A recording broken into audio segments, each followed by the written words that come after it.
मी सुभाष नागोमाळी चिंकेडा नगरपंचायतीच्या ज्या काही कारभार चालू आहे त्या संदर्भात मी आपल्याला एक नम्र निवेदन करणार आहे.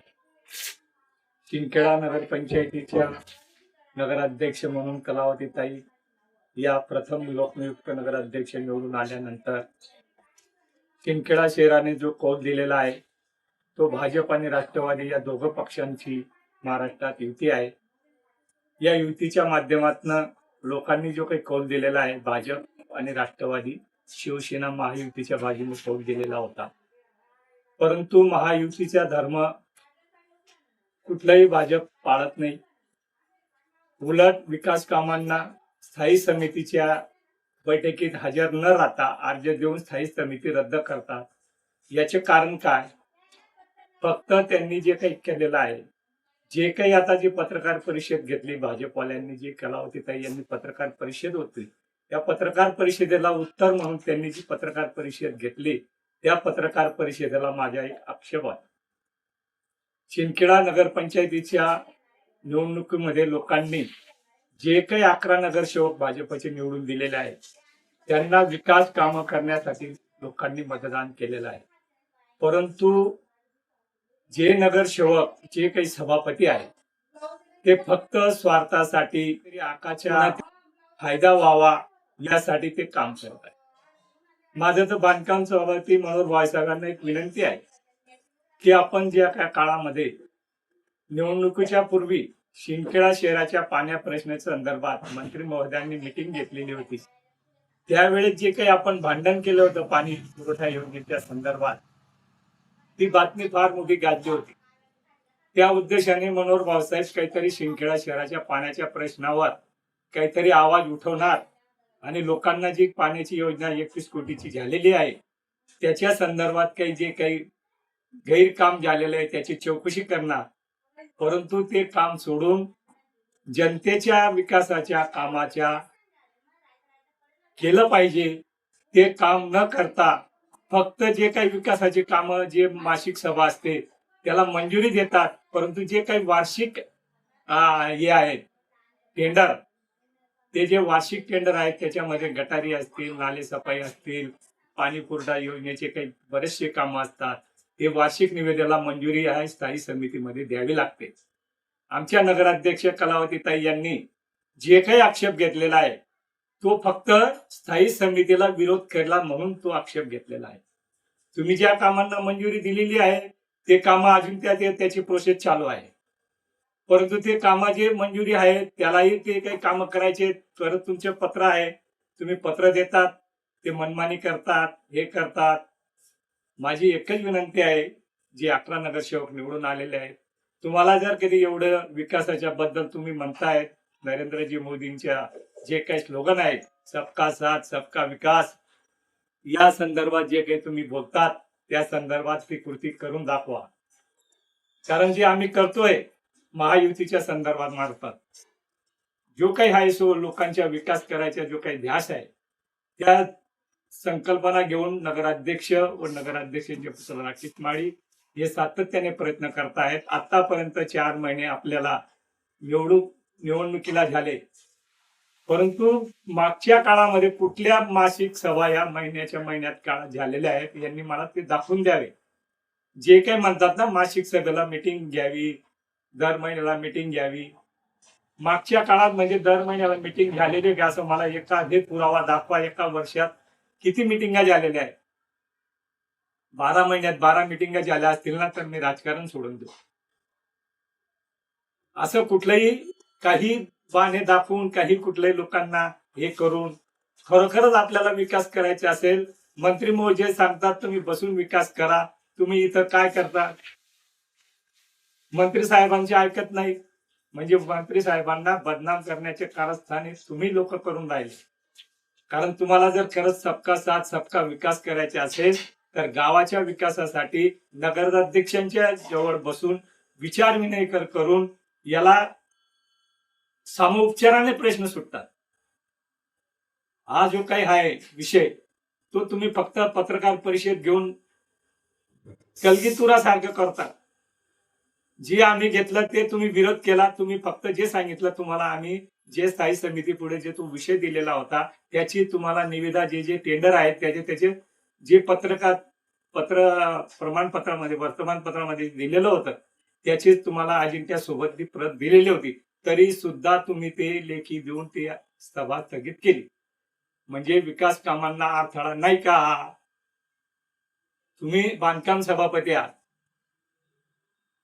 एक पाणीपुरवठा सभापती आहे, एक आरोग्य याचे सभापती आहे. या सर्व पाचही सभापतींकडे आपली जबाबदारी आहे. पाचही सभापतींना लोकांनी आपल्याला जबाबदारी दिलेली आहे.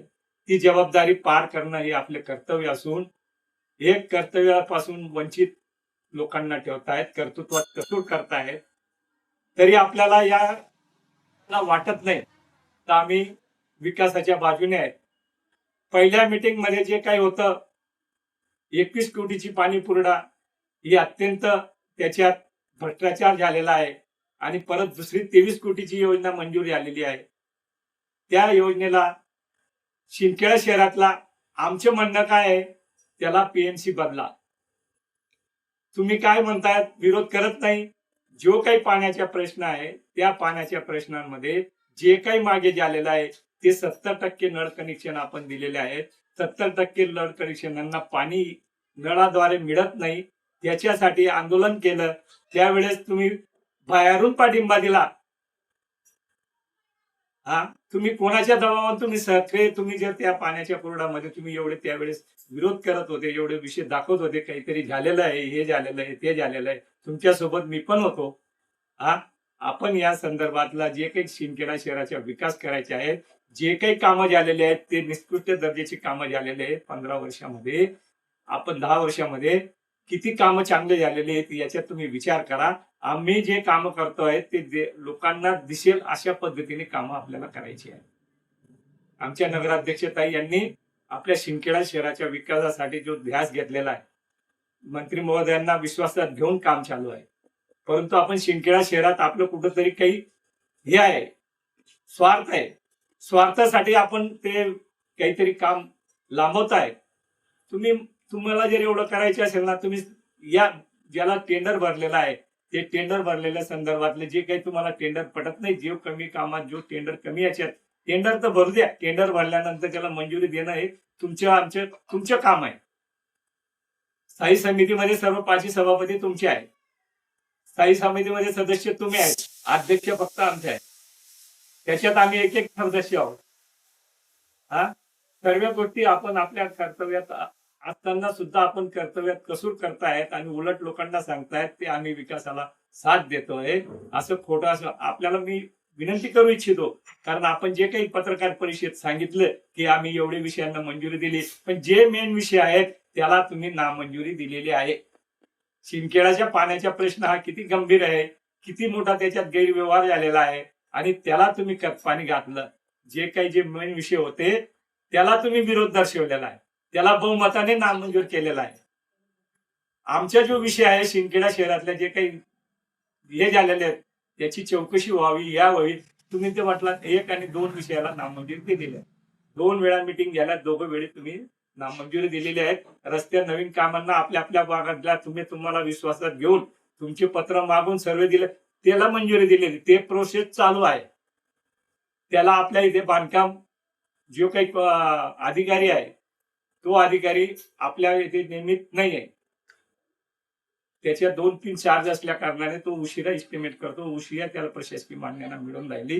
त्याच्यात नगराध्यक्षांचा दोष नाही. आपण मंत्री महोदयांकडे आम्हाला परमनंट अधिकारी द्यावे अशी राकेश दादांनी बुर्रे यांनी सगळ्यांनी मागणी केलेली आहे. त्यासाठी नगरपंचायतीच्या सीओ याच्या मार्फत आपण पाठपुरावा करून त्याला प्रशासकीय मान्यता घेण्याची आपली सर्वांची जबाबदारी आहे. अजून पुढे 2 नंबरच्या पार्ट येईल. अजून तुम्हाला मी लोकांना पुढे सांगणार आहे की शिंदखेडा शहरामध्ये जे काही चाललेलं आहे ते फार अत्यंत चुकीचे आहे आणि पाणी पुरवठ्याच्या योजनेच्या संदर्भात एक मोठी पत्रकार परिषद होईल. 33 समिती म्हणून ती काही नेमणार आहे, ती समिती मार्फत चौकशी होईल. फेज 2 चे जे काम चालू आहे ते दादागिरीने काम करतायत. तो फेज 2 चे काम करू द्यायला आमचा विरोध काय आहे की 70% नळ कनेक्शन झालेलं आहे. ते 70% नळ कनेक्शनच्या 2 कोटीच्या जीवन प्राधिकरणवाल्यांनी सांगितलं की त्याच्यात आमच्या काही संबंध नाही. तर मग याच्यात कोणाचा संबंध आहे तो तुम्ही आपण सर्व सभापतींनी त्याचा खुलासा करावा. पाणी पुरवठा सभापतींनी करावा, बांधकाम सभापतींचे जे काही कामं आहेत त्यांनी करावा, हा माझा त्यांच्यावर आरोप आहे. कारण आपण जे मागचे कामं झालेले आहेत त्याची चौकशी करण्यासाठी आपण का गप्प आहे? माझा एवढा मोठा सवाल आहे, त्यांनी आपण या माझ्या प्रश्नाचे उत्तर त्यांनी द्यावे. सर्व जनतेला मी आपल्या निर्देशनात आणून देत आहे. असे बरेचसे प्रश्न शिंदखेडा शहरातले आहेत. शिंदखेडा नगरपंचायतीमध्ये काय काय चाललेलं आहे, काय काय झालेलं आहे त्याचे सर्व ओवापो करण्यासाठी मी आपल्याला पार्ट 1 सादर करीत आहे. पार्ट 2 असेल, पार्ट 3 असेल, प्रत्येक वेळेस तुम्हाला मी सांगणार. गावकरी जनता आपण लक्षात घ्या, किती खरं बोलतात आणि किती खोटं बोलतात हे आपण समजून घ्या. आपल्याला सर्व ज्ञान आहे, आपण सुज्ञ नागरिक आहात. ही पत्रकार परिषद अत्यंत फोल त्यांनी उत्तर दिलेले आहे. जय हिंद, जय महाराष्ट्र.